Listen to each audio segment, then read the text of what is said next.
When I snuff you out, I will cover the heavens and darken their stars.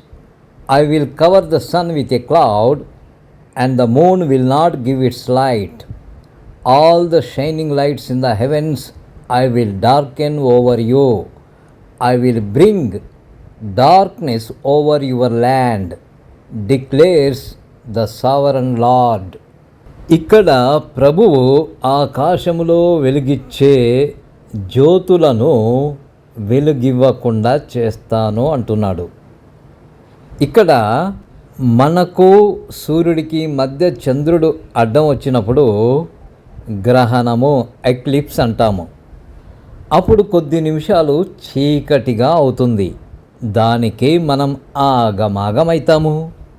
పశుపక్షాదులు తమ గూళ్ళకు మలుతాయి, తమ ఇళ్లకు వెళ్ళిపోతానికి ప్రయత్నం చేస్తాయి.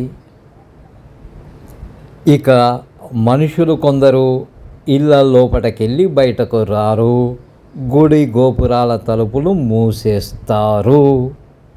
ఈ గ్రహణాల సమయంలో ఆ కొద్దిసేపటికే ఆగమాగమైపోయే మనుషులు ఇప్పుడు ఆకాశపు జ్యోతులు వెలుగివ్వకపోయే వరకు ఏమైపోతారో.